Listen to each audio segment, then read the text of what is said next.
Peneleh itu bagi saya merupakan kawasan yang dimiliki Surabaya dan sangat istimewa Ya. karena di sana Natris itu Ya. lahir para tokoh-tokoh bangsa, pendiri bangsa. Oh.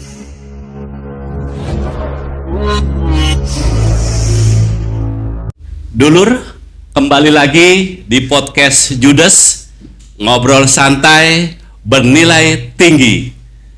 Pada hari ini kita hadirkan tamu yang sangat istimewa, yaitu Bapak Ahatoni. Beliau sekarang menjabat Wakil Ketua DPRD Kota Surabaya. Selamat datang Pak Ahatoni. Selamat datang, Natris. Alhamdulillah sehat. Alhamdulillah. Semangat terus nih ya. Insya Allah begitu. Alhamdulillah. Pemirsa Judes, harap diketahui selain menjabat Wakil Ketua DPRD Kota Surabaya hingga periode 2024, Bapak Ahatoni juga dikenal oleh kalangan publik merupakan salah satu tokoh budaya. Pak, saya panggilnya seperti apa? Pak Tony aja atau Pak Ahatoni? Pak Tony aja sepertinya. Monggo saja. Relax saja ya. Relax saja. Pak Tony, ini Surabaya memiliki banyak potensi budaya, heritage seperti itu. Salah satu contohnya adalah, kalau tidak saya salah ya, mau nanti dikoreksi, kawasan Peneleh, Ya. Surabaya. Ya. Anda ini menggelitik atau tertarik soal revitalisasi kawasan Peneleh Surabaya ini. Apa ini yang melatar belakangi seperti ini? Apakah masih kurang harus dikembangkan yang selama ini dikembangkan atau diberdayakan oleh pemerintah Kota Surabaya? Ya, tertarik memang. Peneleh itu bagi saya merupakan kawasan yang dimiliki Surabaya dan sangat istimewa. Ya. Karena di sana Natris itu Ya. lahir para tokoh-tokoh bangsa, pendiri bangsa. Oh, the founding father lahir di Surabaya, di Peneleh itu. Iya. Wih. Jadi founding fathers Bung Karno itu lahir di Surabaya, kemudian jadi Peneleh itu. Kemudian kita kenal Bapak Bangsa, Bos Cokro Aminoto, juga ada di kawasan Peneleh. Dan kemudian Dr. Sutomo dan beberapa para tokoh-tokoh gerakan yang sebelum merintis kemerdekaan. Betul. Itu lahir di situ. Lahir dalam bentuk gerakannya maupun mereka itu menimba ilmu, bahkan secara lahiriah memang lahir di situ seperti Bung Karno. Betul. Nah, sehingga karena beliau-beliau itu sudah jelas-jelas menjadi sebuah figur besar oleh bangsa Indonesia, sehingga salah kalau kita tidak melihat Peneleh sebagai satu lokasi yang harus kita kembangkan dalam rangka apa, supaya jejak-jejak perjuangan para pendiri bangsa ini tidak hilang termakan waktu. Betul. Kemudian yang lain, supaya para generasi muda kita ke depan itu mengetahui bahwa dari Surabaya itu adalah untuk menjadi Indonesia. Bisa kita begitu, kita bisa tarik begitu. Dan Surabaya memiliki kawasan sejarah banyak. Betul. Ada kawasan Arab, ya kan? Ada di daerah Ampel, kemudian Pecinan, ya, ada juga di kawasan. Kemudian ya di kawasan itu kan Jembatan Merah, Kembang Jepun. Kemudian ada lagi kawasan-kawasan Eropa, ya. Dan kemudian masih ada tempat-tempat lain yang terkait dengan sejarah-sejarah masa kerajaan. Itu pun juga bisa kita temukan di Surabaya ini. Namun kaitan dengan Peneleh itu terasa sangat kuat kalau kita melihat situsnya. Di sana ada situs makam Belanda. Oh iya. Ketika itu kita bertanya, apa betul, umpama besok cucu-cucu kita tanya, apa betul sih dulu tuh Belanda pernah ada di sini? Betul. Oh ya, kemudian buktinya apa?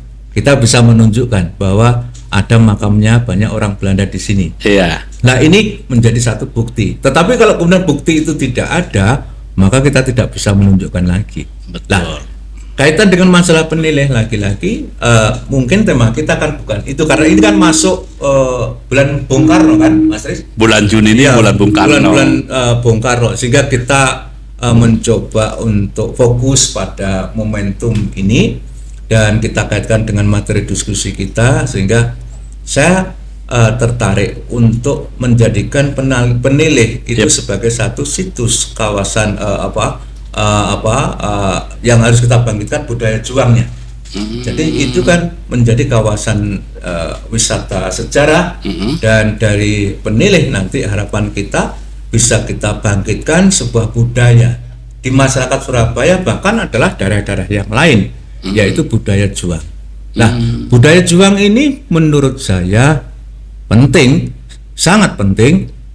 Orang tanpa ada kejuangan, maka orang itu tidak memiliki arti apa-apa. Betul. Baik bagi dirinya maupun keluarga maupun lingkungannya, kan gitu kan. Tidak bernilai apa-apa. Ya, tetapi dari penilai, kalau kita mampu menggali dan bisa lebih sedikit kreatif untuk menjadikan tempat itu sebagai satu tempat untuk memantik munculnya spirit itu, saya yakin kok itu akan menjadi energi besar bagi bertumbuhnya jiwa-jiwa masyarakat untuk berjuang menuju pada sesuatu yang lebih baik. Betul. Dulu yang kita belum menjadi negara yang merdeka, itu menjadi merdeka. Kita kemudian kita belum memiliki kekuatan apa-apa dari penilai, lalu kemudian memunculkan energi perlawanan dan kita bisa menang. Nah, artinya tempat itu menjadi satu tempat yang bisa kita katakan memiliki aura besar bagi bertumbuhnya semangat kejuangan dalam rangka kemajuan kita sebagai Surabaya, bahkan adalah Indonesia secara umumnya. Termasuk berdirinya negara ini Indonesia ya, dari penilai ini bisa dikatakan seperti itu kan. Dan menarik tadi Pak Tony disinggung bulan Juni ini kebetulan merupakan bulan Bung Karno. Dan salah satu lahir kecil besarnya proklamator kita Bung Karno di kawasan Peneleh. Dan tokoh bangsa kita ada di situ juga, seperti Hos Cokro Aminoto. Nah, ini bulan Bung Karno tentu kan banyak diperingati dan digelar oleh masyarakat. Nah, kira-kira sejauh ini pandangan Pak Tony, apakah masyarakat sekitar Peneleh sebagai masyarakat asli di situ sudah sering diajak sampai oleh pemerintah kota atau sama pihak lain dalam rangka memperingati Hari Bung Karno? Misalkan tempo hari kita melihat ada peresmian rumah lahir Bung Karno seperti di Peneleh sebagai museum. Nah, pertanyaannya ya kan, masyarakat di sekitar apakah sering diajak atau bukan diurung rebut ya, diajak untuk berpartisipasi dalam perayaan bukan perayaan bulan Bung Karno? Saya melihat ada cara pandang dan pendekatan yang dilakukan oleh pemerintah kota yang cukup tepat. Pemerintah kota sudah mulai mengidentifikasi potensi, mulai dari menemukan terhadap tempat lahirnya Bung Karno, lalu membeli tempat itu menjadi aset pemerintah kota, lalu merevitalisasi bangunannya, lalu merevitalisasi fungsinya, dengan bukti kemarin ada penetapan tempat lahir, tempat yang diyakini sebagai satu tempat lahirnya Bung Karno ditetapkan sebagai museum tempat lahir Bung Karno. Nah, ini kan sebagai satu political will yang bagus dari pemerintah kota yang harus kita support, dan masyarakat harus menangkap itu sebagai satu niatan baik. Nah, sekarang bagaimana kondisi dari masyarakat sendiri? Sekitar masyarakat memang macam-macam. Ada yang peduli, ada yang belum, atau bahkan tidak. Dan kita tidak mengatakan yang tidak bukan berarti tidak peduli. Betul. Karena bisa jadi karena kondisi keadaannya menjadikan masyarakat itu lebih berprioritas untuk kegiatan-kegiatan yang lain daripada memperhatikan situs-situs itu. Iya. Ya kan gitu kan. Nah sehingga tetapi potensi itu sangat nampak ketika ada temuan di sana tempat bersejarah yang lain yang bisa diuji dan itu menjadi satu artefak. Ada semut jobong dan sebagainya. Berarti itu kan menunjukkan sebuah potensi bukti masa klasik bahwa di kawasan Penilih itu termasyhur tidak sekedar hanya pada masa-masa Pak Cokro Aminoto dan Bung Karno, tetapi sebelumnya pun menjadi satu tempat yang kita duga itu menjadi pusat Surabaya, kan gitu kan? Betul. Ya. Nah, untuk ini kan peran daripada masyarakat untuk revitalisasi itu menjadi penting dan kita mencoba untuk meningkatkan peran masyarakat bagaimana. Maka partisipatory itu akan bisa muncul manakala masyarakat itu merasa ada manfaat ketika satu program, yaitu program menjadikan kawasan Penilih sebagai kawasan wisata sejarah, itu ada manfaat yang bisa didapat. Kalau kemudian mereka sejak awal tidak mendapatkan kesan bahwa dengan revitalisasi kawasan ini mereka tidak dapat apa-apa, maka akan menjadikan mereka tidak bisa berpartisipasi aktif. Betul. Kan gitu kan? Lah untuk itu kan perlu ada edukasi. Betul. Dan kita bersyukur banyak kelompok-kelompok masyarakat, LSM atau mungkin yang lain yang mencoba untuk menghidup-hidupkan kawasan itu. Ada kelompok-kelompok yang dari kampus, dari sejarah Fakultas Sejarah UNER, kemudian ada dari Begandring, ada dari banyak. Dan akhirnya dari publikasi-publikasi yang dibuat, saya melihat bahwa masyarakat-masyarakat luar asing sudah mulai banyak yang datang ke Penilih dari Australia, dari India, dari Malaysia. Sebentar, sudah banyak datang ke Penilih. Sudah banyak. Untuk menjajah atau untuk melihat kembali, kemudian untuk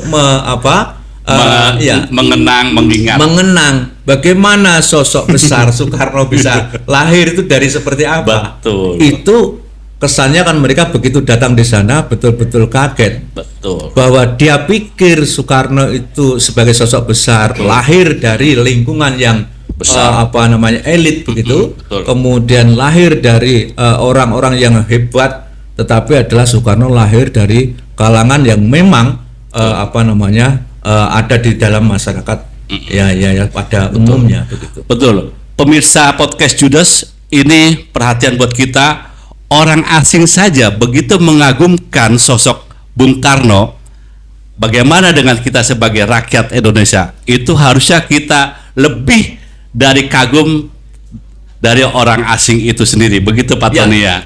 Oke, lanjut. Nah, untuk menjadikan Penilih menjadi kawasan wisata sejarah memang butuh strategi. Betul. Pengembangan yang bagus, kemudian dengan konsep-konsep yang rasional tentunya, sehingga kerjasama pentahelik itu perlu dilakukan. Kerjasama pentahelik ini maksud saya adalah sebuah kerjasama antara pemerintah kota dengan melibatkan pihak-pihak yang lain. Pihak-pihak itu antara lain seperti dunia kampus, kemudian lagi dari stakeholder, sektor-sektor privat, kemudian lagi dari kelompok-kelompok masyarakat, kan gitu kan? Betul. Dan kemudian kelompok-kelompok lain lah, sosial lain yang kira-kira bisa supporting terhadap program itu. Nah, ini perlu dilakukan. Karena apa? Kalau itu tidak bersama-sama, mustahil kita akan bisa membuat kawasan Penilih menjadi berkembang. Berkembang. Nah, ukuran berkembang itu dari mana? Ukuran berkembang adalah dari tingkat keterlibatan masyarakat yang lalu kemudian secara aktif. Mereka tidak cuek, mereka terlibat, mereka aktif, mereka dapat manfaat dan kemudian bahkan bisa menjadi percontohan bagi tempat yang lain, sehingga itu kawasan itu menjadi mengedukasi. Betul. Itu dream sampean ya. Ya, Dream itu Pak Tony konsep ya, itu dream kita bersama Iya, lah, bukan betul. hanya saya. Saya pikir semua Iya. dengan pemikiran tadi akan bisa menerima. Pokoknya adalah dengan menggunakan logika akal sehat saja. Betul. Gitu kan? Gitu. Pertanyaannya ya, memang revitalisasi kawasan Peneleh itu sebaiknya melibatkan peran aktif masyarakat. Ya. Dan revitalisasi tentu butuh biaya yang tidak Ya. sedikit. Betul. Nah, bagaimana ini jika ada stakeholder atau pihak lain yang tertarik untuk membantu Pemkot dalam program revitalisasi kawasan Peneleh, itu bagaimana pandangannya Pak Tony? Pandangan saya tepat. Bagaimana ini? Jadi sesuatu itu bangkit, proses demokratisasi itu kan harus ada di mana-mana. Dalam proses Peneleh pun ada proses demokratisasi. Peran para pihak, semua pihak itu adalah nampak. Betul. Gitu kan? Nah sekarang untuk itu bisa dilaksanakan, ada beberapa hal sumbernya kan, ada main money material kan gitu kan. Nah, main money material itu adalah kita butuh orang-orang yang memiliki konsep dan kecakapan untuk menjadi pelaku-pelaku yang membantu hidupnya di kawasan sana. Yang kedua, ada money itu bisa saja dari pemerintah kota. Betul. Kita kan punya APBD, kita punya yang cukup besar kan nilainya. Berapa tahun ini? Sekarang kalau tahun sekarang kan ada sekitar 11 triliun dan itu bisa saja sekarang ada satu kesadaran kita untuk mengalokasikan kawasan itu menjadi kawasan penting, sehingga keberpihakan Pemkot untuk mengalokasikan anggaran di Peneleh saya pikir nggak begitu sulit karena sudah ada political will yang bagus lah gitu. Nah, sumber yang lain bisa dari sektor swasta. Iya. Sektor swasta ini bisa siapa saja yang mereka memiliki kepedulian, mereka yang memiliki energi besar, dan kemudian CSR akan diwajibkan bagi mereka yang memiliki kemampuan, sehingga di sini diminta untuk berperan di dalam itu. Betul. Ya cuman ada beberapa hal yang perlu kita lihat bahwa sekarang kan dengan adanya wisatawan asing mulai datang, masyarakat kan sudah mulai terkaget-kaget. Dan ada seringkali kerumunan. Betul. Dan kemudian masyarakat juga ingin tahu sebetulnya di balik kerumunan itu ada apa, dan kemudian memiliki prospek seperti apa. Nah ini kami ketika kemarin ada rencana ada festival Peneleh yang itu kelihatannya dari BI juga dalam tanda kutip sudah koordinasi dengan pemerintah kota. Kami sebagai dewan kan ingin tahu juga. Betul. Mencoba untuk melihat ke masyarakat, dan ternyata ada beberapa hal yang harus kita sinkronkan gitu. Iya. Karena kan jangan sampai kita itu sudah punya beberapa pengalaman buruk bahwa ada potensi-potensi kesejarahan akan kita revitalisasi kawasan itu, lalu karena kita salah treatmentnya sehingga terjadi penolakan dan lalu gagal dan sulit untuk kita mulai lagi. Dan ini saya rasa cukup aneh. Nah ini di masyarakat di Peneleh, sekitar malah tidak tahu. Ya, di Peneleh ini ada nada-nada seperti begitu. Nah, kita kan jangan sampai masyarakat Lanti itu terjadi sebuah mereaksi secara negatif terhadap rencana baik ini. Betul. Walaupun pemerintah bisa aja membuat kebijakan memaksa sifatnya. Karena punya kekuasaan kan. Ya, tapi tetapi kan tidak sebegitunya. Kalau bisa dilakukan dengan lebih smooth, kenapa tidak kan gitu kan? Makanya kan ini masih ada tarik menarik, dan daripada nanti itu kita memaksakan festival Peneleh itu dilaksanakan dalam waktu dekat kabarnya, itu menimbulkan permasalahan. Kok kami melihat dalam kacamata sebagai dewan lebih baik ditunda, tidak ada masalah, tetapi untuk bisa kita persiapkan lebih bagus lagi supaya distorsi di masyarakat tidak terjadi, dan nantinya mimpi kita untuk menjadikan Peneleh sebagai satu kawasan yang seperti tadi kita mimpikan bersama, itu bisa kita realisasi. Nah kalau kemudian hanya gara-gara kemudian pada saat sekarang kita mengejar waktu, kemudian lagi mengejar momen ini bulan Bung Karno, tetapi kita tidak siap, masyarakat juga masih belum ngeh, nanti kemudian impact-nya nanti menjadi tidak bagus. Lebih baik ditunda dulu lah, menurut saya kok begitu. Ini kami mencoba untuk memberikan masukan kayak Betul. begitu. Artinya peran aktif masyarakat memang sangat penting ya. Ya, saya melihatnya tetap peran aktif masyarakat adalah penting, dan apalagi kalau kita melihat bahwa di kawasan Peneleh itu termasuk kawasan kota lama. Oh, menarik. Perkampungan lama. Menarik Nah, ya. kita bisa membayangkan, Kak Tris, bahwa kampung lama itu kan dalam tanda kutip potret masa lalunya itu masih terasa sampai sekarang. Atmosfernya Masih nampak sampai sekarang. Iya. Di satu sisi kita melihat itu sebagai satu kelebihannya, karena originalitasnya masih terpelihara balik. Betul. Tetapi kan di sisi lain oleh orang-orang yang memiliki pendekatan strukturalis, kemudian modernis, ini melihat bahwa Peneleh itu sebagai satu kawasan yang dalam tanda kutip tidak berkembang sejak dulu sampai sekarang, tetap saja kan gitu. Tetapi kan kita, karena ini pendekatannya kan pendekatan heritage, jadi maka masa lalunya, kekunoannya, keunikannya itu justru, atau bahkan adalah kekurangannya itu menjadi kekuatannya, itu kan. Betul. Jadi kita mencoba untuk menggagas itu sebagai satu potensi, justru bukan sebagai kekurangan, justru itu sebagai kelebihannya.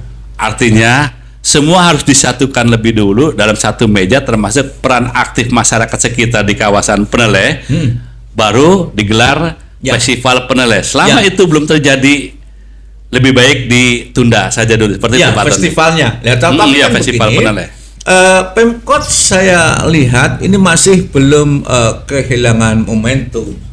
Bahwa momentum untuk bulan Bung Karno ini kita bisa melakukan beberapa hal. Kemarin saya ketemu sama Mas Wali Kota, itu punya gagasan yang cemerlang. Konsepnya sederhana, Mas Riz. Itu mau antara rumah lahir Bung Karno itu dengan rumahnya Hos Cokraminoto, itu supaya kelihatan akan dibuatkan jalan yang warnanya itu beda. Mungkin warna merah begitu, sehingga orang begitu masuk di situ, loh, kok ada jalan merah begini apa gitu. Ya ini adalah jalan darah perjuangan gitu kan. Ini adalah semangat perjuangan yang terus membara. Itu menggambarkan darah pahlawan. Itu maksudnya mungkin begitu. Nah, Pak Wali kan memberikan warna itu, mudah-mudahan nanti itu sebetulnya kan konsepnya beliau itu kan sederhana supaya mudah dikenali gitu aja kan. Arah menuju kemana. Kalau saya mengikuti tempat ini akan sampai pada di mana gitu. Itu sebagai satu guiding secara tempat lah ya, secara jalan, dari sisi jalan. Tetapi kan di sisi lain kita akan bisa menerjemahkan dengan memberikan makna yang macam-macam. Oke Pak Tony, harapan dari revitalisasi kawasan Peneleh ini, harapannya bagaimana Pak Tony? Akan menjadi destinasi wisata. Tidak sekedar potensi ini. Ya, sebetulnya tidak sekedar itu. Terlalu sederhana sebetulnya kita ingin membayangkan Peneleh hanya sebagai satu kawasan destinasi wisata. Tetapi itu juga penting, karena dengan destinasi wisata itu akan bisa membangkitkan perekonomian dan sebagainya. Tetapi ada nuansa edukasi di situ. Ada satu nuansa membangun solidaritas, kemudian toleransi itu ada muncul di situ. Coba kan ada contoh-contoh sih. Dulu itu kan ada dari berbagai aliran politik ada di sana, tetapi kemudian sinkron bisa jadi satu rukun untuk membangun bangsa. Nah sekarang ini kalau itu adalah bisa dibuatkan jadi miniaturnya, itu kan minimal menjadi satu pesan khusus terutama bagi para politisi sekarang lah, yang sedikit-sedikit konfrontasi, kemudian sedikit lalu ngajak berantem dan sebagainya. Kita untuk membicarakan sesuatu yang besar itu tidak perlu harus berantem, tetapi dengan diskusi, dengan kita berdebat, konfliknya kan konflik ide pendapat, kan bukan pada konflik fisik yang lalu destruktif dari tujuan semula. Perbedaan itu, bukannya hanya untuk berantem sebenarnya.